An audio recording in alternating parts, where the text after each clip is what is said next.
नमस्कार दोस्तों, सभी शिव प्रेमियों को मंजू पंत का नमस्कार। आज हमारी शिव महापुराण का कैलाश संहिता का संपूर्ण अध्याय हो जाएंगे। आइए शुरू करते हैं। सभी देवी देवताओं का आह्वान करें। गजाननं भूतगणादिसेवितं कत्पित्तजम्बुफलचारुभक्षणम् उमासुतं शोकविनाशकारकं नमामि विघ्नेश्वरपादपङ्कजं नीलाम्बुजामलकोमलाङ्गं सीतासमारुपद्वापाकं भाणुमहासायकचारुचापं नमामि रामदेवं सततं कर्पूरगौरवं करुणावतारं संसारसारं भुजगेन्द्रहारं सदा वसन्तं हृदयारविन्दे भवानी सहितं नमामि कर्पूरगौरवं करुणावतारं संसारसारं भुजगेन्द्रहारं सदा वसन्तं हृदयारविन्दे भवानी सहितं नमामि। त्वमेव माता च पिता त्वमेव बन्धुसखा त्वमेव विद्याद्रविणं त्वमेव सर्वं मम देव गुरुर्ब्रह्मा गुरुर्विष्णु गुरुर्देवो महेश्वरा गुरु साक्षात् परब्रह्म तस्मै श्री गुरुवे नमः। आनंद कर सब संकट दूर, जो सेवक शरण पड़े सदा रहे भरपूर। अरे तुम देवता हम मांगता, पिया तुम्हारी खाए, तुम ऐसी जगदाता माता, छोड़ तुम किस दर हम जान। सदा भवानी दाहिनी, सिद्धि करें गणेश, पंचदेव रक्षा करें। अरे ब्रह्मा विष्णु महेश, सर्वे भवन्तु सुखिनः सर्वे सन्तु निरामया, सर्वे भद्राणि पश्यन्तु मा कश्चित् दुःखभाग् भवेत्। हम कथा सुनाते हैं,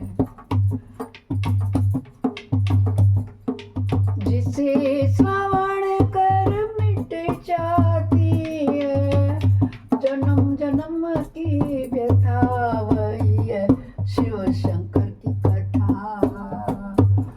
वही है भोले बाबा की कथा। नमः शिवाय ओम नमः शिवाय ओम नमः शिवाय ओम नमः शिवाय ओम नमः शिवाय ओम नमः शिवाय। कल हमने 19वां अध्याय तक पूर्ण किया था।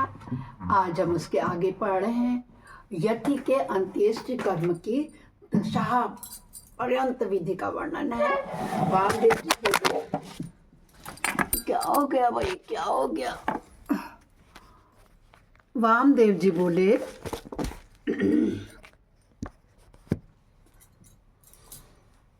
जो मुक्त यति है उनके शरीर का दाह कर्म नहीं होता, मरने पर उनके शरीर को गाड़ दिया जाता है। यह मैंने सुना है।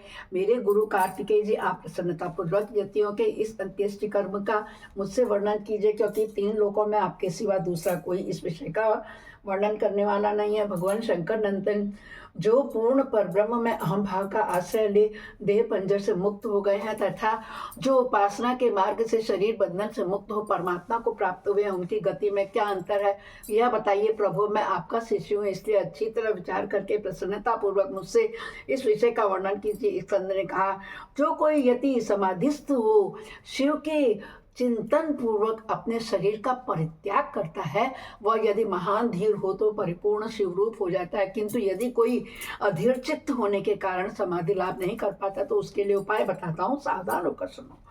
वेदांत शास्त्र के अनुसार जो ज्ञाता, ज्ञान और ज्ञेय, इन तीनों पदार्थों का परिज्ञान होता है, उसे गुरु के मुख से सुनकर यति यम नियमादि रूप योग का अभ्यास करें।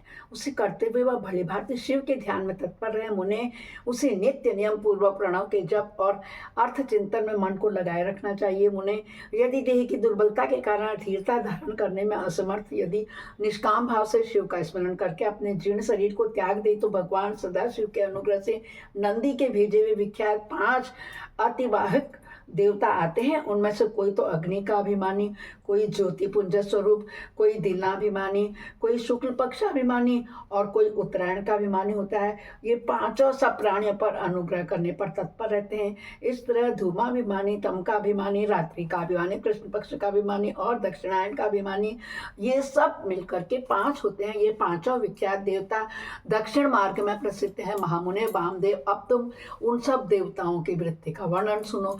कर्म के अनुष्ठान में लगे हुए जीवों का साथ ले हुए पांचों देवता उनके पुण्यवश स्वर्गलोक को जाते हैं और वहां यथोक्त भोगों का उपभोग करके वे जीव पुण्य क्षीण होने पर पुनः मनुष्य लोक में आते हैं तथा पूर्ववत जन्म ग्रहण करते हैं। इनके सिवा जो उत्तर मार्ग के 5 देवता हैं वे भूतल से लेकर के ऊर्ध्व लोक तक के मार्ग को 5 भागों में विभक्त करके यति को साथ ले क्रमशः अग्नि आदि के मार्ग में होते हुए उसे सदाशिव के धाम में पहुंचाते हैं। महादेवादिदेव महादेव के चरणों में प्रणाम करके लोकानुग्रह के कर्म में ही लगाए गए हैं। वे अनुग्रहाकार देवता उन सदाशिव के पीछे खड़े हो जाते हैं। यदि कोई आया देख देवाधिदेव सदाशिव यदि वह विरक्त हो तो उसे महामंत्र के तात्पर्य का उपदेश दे गणपति के पद पर अभिषिक्त करके अपने ही समान शरीर दे देते हैं शंकर भगवान और उसे अनुग्रहित करके निश्चल समाधि देते हैं। अपने प्रति दासी भाव की फलस्वरूपा तथा सूर्य आदि के कार्य करने की शक्ति रूपा ऐसी सिद्धियां प्रदान करते हैं जो कहीं अवरुद्ध नहीं होती।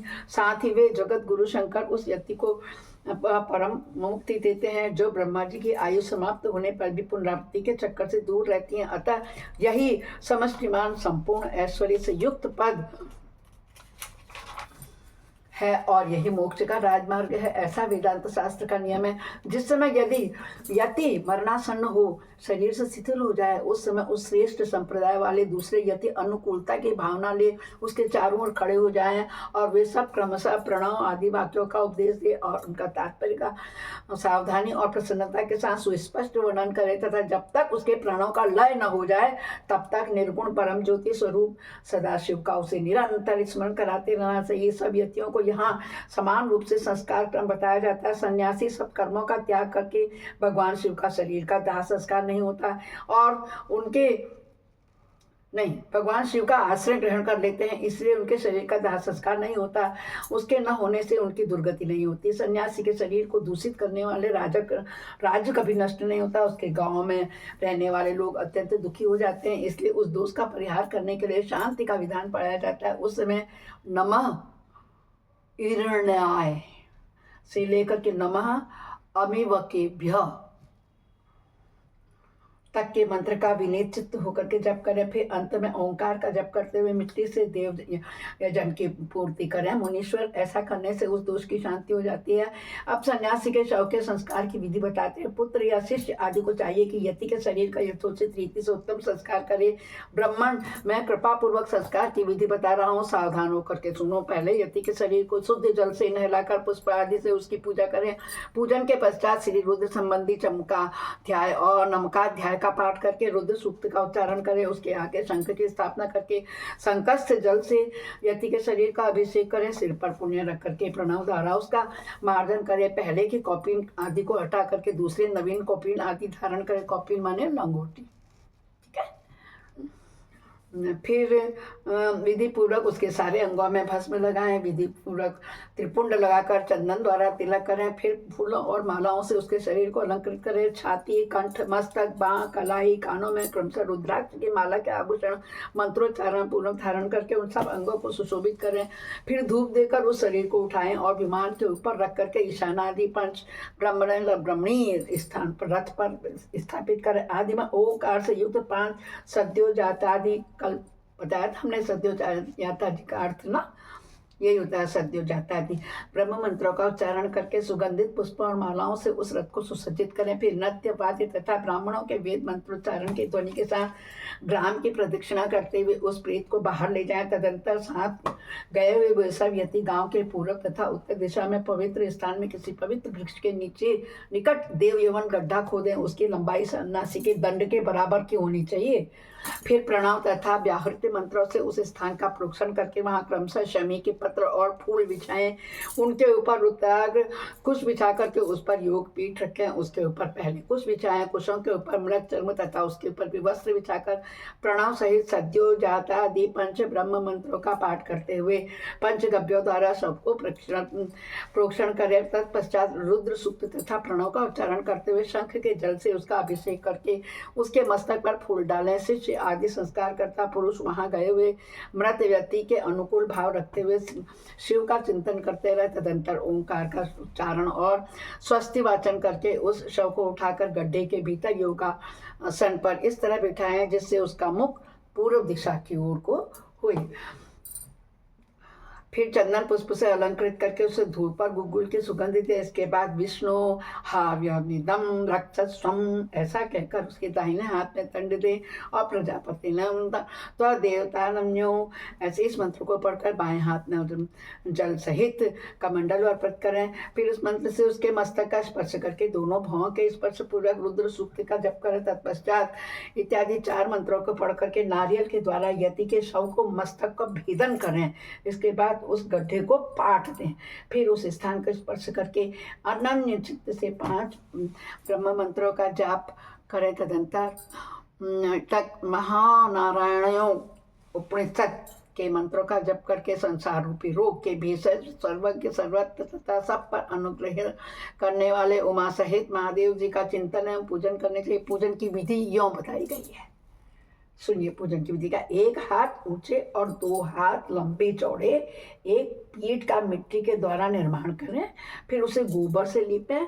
वह पीठ को चौकोर होना चाहिए। उसके मध्य भाग में उमा महेश्वर को स्थापित करके गंध अक्षत सुगंधित पुष्प बिल्वपत्र तुलसी दलों से उनकी पूजा करें। तत्पश्चात प्रणव से धूप और दीप निवेदन करें। फिर दूध और हविष्य का नैवेद्य लगा करके 5 बार परिक्रमा करके नमस्कार करें। फिर 12 बार प्रणव का जप करके प्रणाम करें। तदंतर ब्रह्मी भूत यति की तृप्ति के लिए नारायण पूजन बलिदान घृत दीपदान का संकल्प करके गर्त के ऊपर मृण्मय लिंग बना करके पुरुष सूक्त से पूजा करके घृत मिश्रित पायस की बलि दें। घी का दीपक जला करके पायस बलि को जल में डाल दें। तत्पश्चात दिशा विदिशाओं के क्रम से प्रणव के उच्चारण को ओम ब्रह्मणे नमः इस मंत्र से ब्रह्मीभूत यति के लिए शंख से 8 बार अर्घ्य जल दें। इस प्रकार उस दिनों तक करता रहे। मुनि श्रेष्ठ यह दशहा तक की विधि तुम्हें बताई। अब यतियों के एकादश की विधि सुनोगे। 10 दिन तक की बताए, एकादश के दिन की बताते हैं। ये तो अध्याय 20 और 21 में बता दिया गया।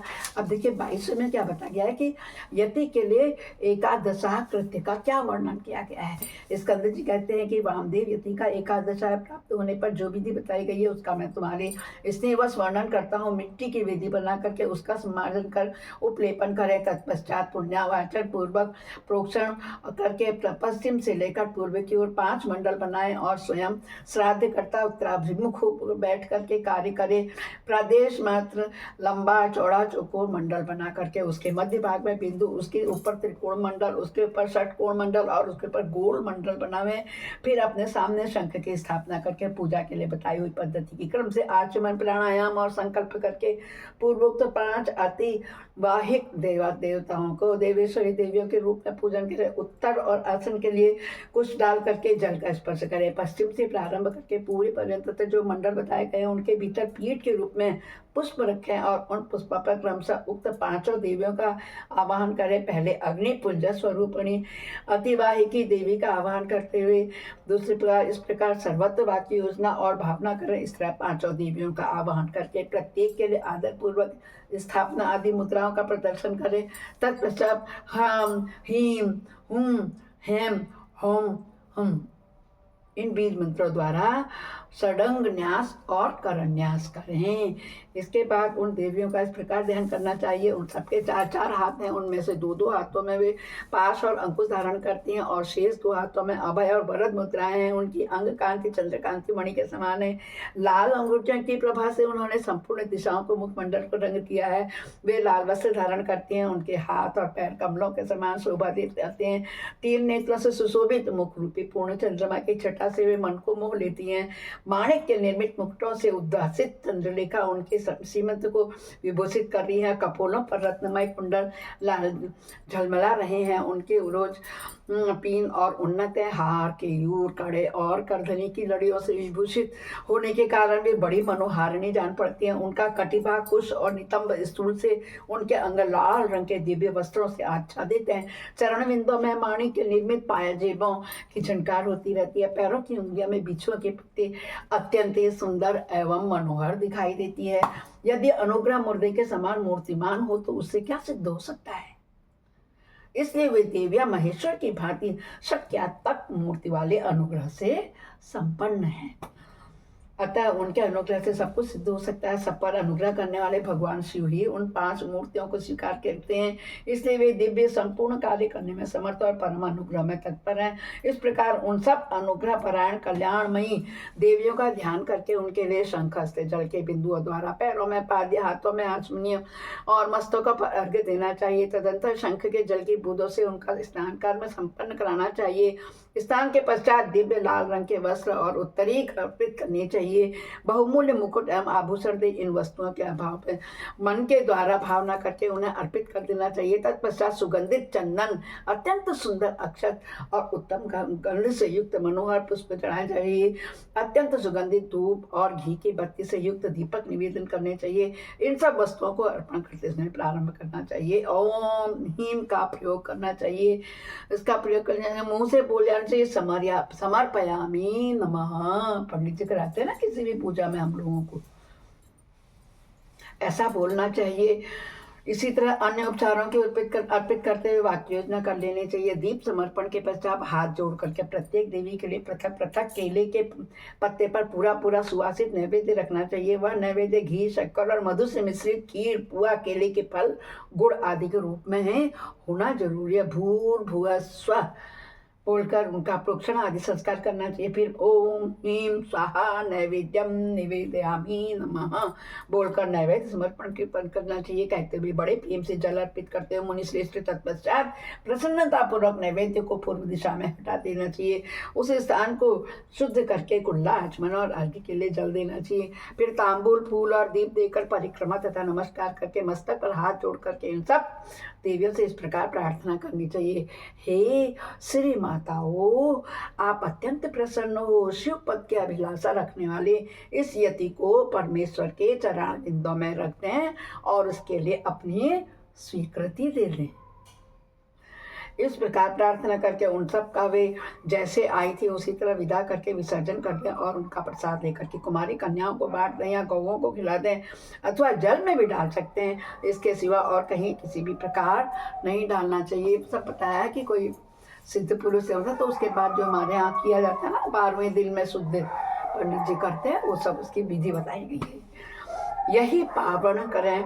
यति के लिए कहीं भी एको दृष्टि श्राद्ध का विधान नहीं है। यहाँ पर पावन श्राद्ध के लिए जो नियम है उसी में बता रहा है। हे मुनि श्रेष्ठ, तुम उसे सुनो, इससे कल्याण की प्राप्ति होगी। श्राद्ध करता पुरुष स्नान करके प्राणायाम करे, यज्ञोपवीत पहन करके सावधान हो, हाथ में पवित्री वो जो कुश का बनाते हैं ना, हाथ में पहनाते हैं इस उंगली में, धारण करके देश काल का कीर्तन करने के पश्चात मैं इस पुण्य तिथि को पावन श्राद्ध करूंगा, इस तरह संकल्प करना चाहिए। संकल्प के बाद उत्तर दिशा में आसन के लिए उत्तम कुश बिछाएं, फिर जल का स्पर्श करें। उन आसनों पर दृढ़ता पूर्वक उत्तम व्रत का पालन करने वाले 4 शिव भक्त ब्राह्मणों को बुलाकर भक्ति भाव से बिठाएं।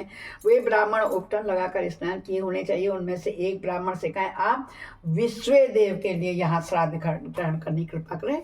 इस तरह दूसरे से कहें आत्मा के लिए, तीसरे से कहें अंतरात्मा के लिए और चौथे से कहें परमात्मा के लिए श्राद्ध ग्रहण करने की प्रार्थना करें। ऐसा करके श्राद्ध करता यदि श्रद्धा और आदर पूर्वक उन सबका यथोचित रूप से वरण करता है, फिर उन सबके पैर धो करके उन्हें पूर्वाभिमुख होकर बिठाए और गंध आदि से अलंकृत करके शिव के सम्मुख भोजन कराए। तदंतर वहां गोबर से भूमि को लीप कर पूर्वाग्र कुछ बिछाए और प्राणायाम पूर्वक पिंडदान के लिए संकल्प करके 3 मंडलों को पूजा करे। इसके बाद पहले पिंड को हाथ में ले आत्मने इमं पिंडम ददामी ऐसा कहकर इस पिंड को प्रथम मंडला में दे दे। तत्पश्चात दूसरे पिंड को अंतरात्मा पिंडम ददामी कहकर दूसरे मंडल में दे दे, फिर तीसरे पिंड को परमात्मा ने इमम पिंडम ददामी कह करके तीसरे मंडल में अर्पित करते। इस तरह भक्ति भाव से विधि पूर्वक पिंड और कुशोदक देकर तत्पश्चात उठकर परिक्रमा और नमस्कार कर ले। तदंतर ब्राह्मणों को विधि पूर्वक दक्षिणा दे। उसी जगह और उसी दिन नारायण बलि करें। रक्षा के लिए सर्वत्र श्री विष्णु जी की पूजा का विधान है, अतः विष्णु की महापूजा करे और खीर का नैवेद्य खिलाए बिना। इसके बाद वेदों के पारंगत 12 विद्वान ब्राह्मणों को बुलाकर केशव आदि नाम मंत्रों द्वारा गंध पुष्प अक्षत आदि से उनकी पूजा करें। उनके लिए विधि पूर्वक जूता छाता और वस्त्र आदि अत्यंत भक्ति से भांति भांति का शुभ वचन कहकर उन्हें संतोष दें। फिर पूर्वाग्र पुरुषों को बिछा करके ओम भू स्वाहा, ओम भू स्वाहा, ओम सुव स्वाहा ऐसा उच्चारण करके पृथ्वी पर खीर की बलि दें। मुनीश्वर, यह मैंने एकादश की विधि बताई, अब द्वादश की विधि बताता हूँ, आदर पूर्वक सुनो। ये स्कंद जी वामदेव जी को सुना रहे हैं। ये सारा वृत्तांत अध्याय 22 में बताया। अब हम अध्याय 23 में बढ़ते हैं कि जहाँ यति के द्वादशा कृत्य का वर्णन, स्कंद और वामदेव का कैलाश पर्वत पर जाना और सूर्य जी के द्वारा इस संहिता का उपसंहार करना। उमा संहिता का जो हम पढ़ रहे हैं खंड, इसका उपसंहार बता रहे हैं। स्कंद जी कहते हैं, हे वामदेव, 12वें दिन प्रातःकाल उठकर श्राद्ध करता पुरुष स्नान और नित्य कर्म करके शिव भक्तों यज्ञ और शिव के प्रति प्रेम रखने वाले ब्राह्मणों को निमंत्रित करे। मध्याह्न काल में स्नान करके पवित्र हुए उन ब्राह्मणों को बुलाकर भक्ति भाव से विधि पूर्वक भांति भांति के स्वादिष्ट अन्न भोजन कराए। फिर परमेश्वर के निकट बैठाकर पंचावरण पद्धति से उनका पूजन करे। तत्पश्चात मौन भाव से प्राणायाम करके देश काल आदि के कीर्तन पूर्वक महान संकल्प की प्रणाली के अनुसार संकल्प करते हुए मैं अपने गुरु की यहाँ पूजा करूंगा ऐसा कहकर कुशों को स्पर्श करे। फिर ब्राह्मणों के पैर धोकर आचमन करके श्राद्ध करता मौन हो जाए और भस्म से विभूषित उन ब्राह्मणों को पूर्वान्ह को आसन पर बैठाए। वहाँ सदाशिव आदि के क्रम से उन 8 ब्राह्मणों का बड़े आदर के साथ चिंतन करे, अर्थात उन्हें सदाशिव आदि का स्वरूप माने। उन्हें अन्य 4 ब्राह्मणों की 4 गुरुओं के रूप में चिंतन करें। चारों गुरुओं हैं गुरु, परम गुरु, परात्पर गुरु, परम श्रेष्ठ गुरु, परमेष्ठी गुरु का उनमें उमा सहित महेश्वर की भावना करते हुए चिंतन करें। अपने गुरु का नाम लेकर के ध्यान करें। उन सबके लिए इदमासनम ऐसा कहकर पृथक पृथक आसन रखे। आदि में प्रणव, बीच में द्वितीय, अंतम गुरु तथा अंत में आवाहयामि नमः बोल करके आवाहन करें। इस प्रकार आवाहन करके अर्धोतक अर्घ्य में रख जल के पाद्यम आचमनम अर्घ्य नाम करे। फिर वस्त्र गंध और अक्षत देकर के गुरुवे नमः इत्यादि रूप में गुरुओं को तथा ओम सदा शिवाय नमः इत्यादि रूप से 8 नामों के उच्चारण पूर्वक 8 अन्य ब्राह्मणों को सुगंधित फूलों से अलंकृत करे। तत्पश्चात धूप दीप देकर कृतमेदम सकलरम आधारम संपूर्ण मस्तु की गई। यह सारी आराधना पूर्ण रूप से सफल हो ऐसा कहकर खड़ा होकर के नमस्कार करना चाहिए। इसके बाद केले के पत्तों को पात्र में बिछाकर जल से शुद्ध करके उन पर शुद्ध अन्न, खीर, दान और साग आदि व्यंजन परोस कर केले के फल, नारियल और गुड़ भी रखना चाहिए। पात्रों को रखने के लिए आसन भी अलग अलग देना चाहिए। उन आसनों का क्रमशः प्रोक्षण करके उन्हें यथास्थान रखना चाहिए। फिर भोजन पात्र का भी प्रोक्षण एवं अभिषेक करके हाथों में उनका स्पर्श करते हुए कहना चाहिए, हे विष्णु हव्यमिदं रक्षतम, हे विष्णु इस हविष्य को आप सुरक्षित रखें। फिर उठ करके उन ब्राह्मणों को पीने के लिए जल देकर उनसे इस प्रकार प्रार्थना करें, सदा शिवादेव में पीता वर्ता भवंतु, सदा शिव आदि मुझ पर प्रसन्न हो, अभीष्ट कर देने वाले हों। इसके बाद ये देवादि मंत्र का उच्चारण करके अक्षत सहित उस अन्न का त्याग कर देना चाहिए। फिर नमस्कार करके उठें और ऐसा कहकर ब्राह्मणों को संतुष्ट करके गणानाम तम इस मंत्र का पहले पाठ करके 4 वेदों के आदि मंत्रों का, रुद्राध्याय का, चमकाध्याय का, रुद्र सूक्त का तथा सत्योजाता 5 ब्राह्मण मंत्रों का पाठ करना चाहिए। ब्राह्मण भोजन के अंत में भी यथासंभव मंत्र बोलें और अक्षत छोड़ें। फिर आचमन आदि जल देने, हाथ पैर और मुंह धोने के लिए भी जल अर्पित करना चाहिए। आचमन के पश्चात सब ब्राह्मणों को सुखपूर्वक आसनों पर बिठाकर शुद्ध जल देने के अनंतर मुख शुद्धि के लिए यथोचित कपूर और आदि से युक्त तांबूल अर्पित करने। फिर दक्षिणाचरण, पादुका, आसन, छाता, व्यंजन, चौकी और बांस की छड़ी दे करके परिक्रमा और नमस्कार के द्वारा उन ब्राह्मणों को संतुष्ट करना चाहिए तथा तथा उनसे आशीर्वाद लेना चाहिए। पुनः प्रणाम करके गुरु के प्रति अविचल भक्ति के लिए प्रार्थना करनी चाहिए। तत्पश्चात विसर्जन की भावना से सदा शिवादाय प्रीता यथा सुखम गच्छन्तु, सदाशिव आप संतुष्ट हों और सुखपूर्वक यहाँ से पधारें, ऐसा कहना चाहिए। इस प्रकार विदा करके दरवाजे तक उनके पीछे पीछे जा करके पीछे पीछे जाना चाहिए। फिर उनके रोकने पर आगे न जा करके लौट आना चाहिए। लौटकर द्वार पर बैठे हुए ब्राह्मणों, बंधुजनों, दीनों और अनाथों के साथ स्वयं भी भोजन करके सुखपूर्वक रहना चाहिए। ऐसा करने से उसमें कहीं भी विकृति नहीं हो सकती है। यह सब सत्य है, सत्य और बारंबार सत्य है। इस प्रकार प्रतिवर्ष गुरु की उत्तम आराधना करने वाला शिष्य इस लोक में महान भोगों को भोग करके अंत में शिवलोक को प्राप्त होता है। बोलो शंकर भगवान की जय होवे।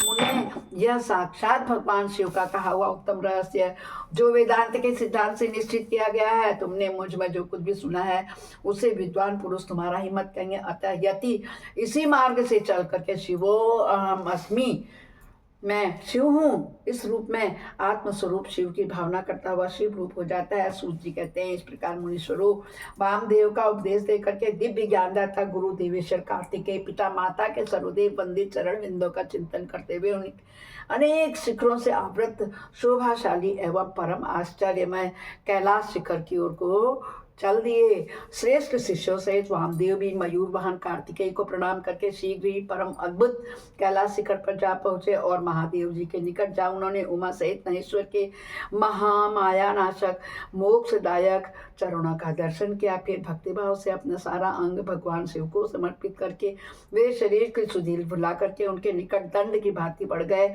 और बारंबार उठकर नमस्कार करने लगे। तत्पश्चात उन्होंने भांति भांति के स्रोतों द्वारा जो वेदों और आगमों के रस से पूर्ण थे जगदम्बा और पुत्र सहित परमेश्वर शिव का स्तवन किया।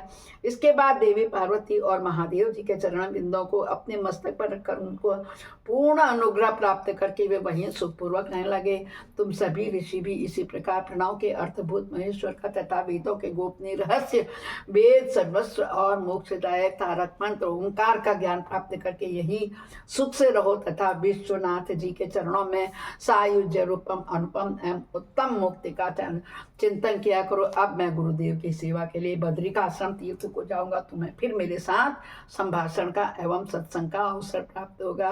अथ श्री उमा कैला संहिता खंडम संपूर्णम अध्यायम। बोलो शंकर भगवान की जय होवे। जय जय भोलेनाथ, जय जय शंकरनाथ।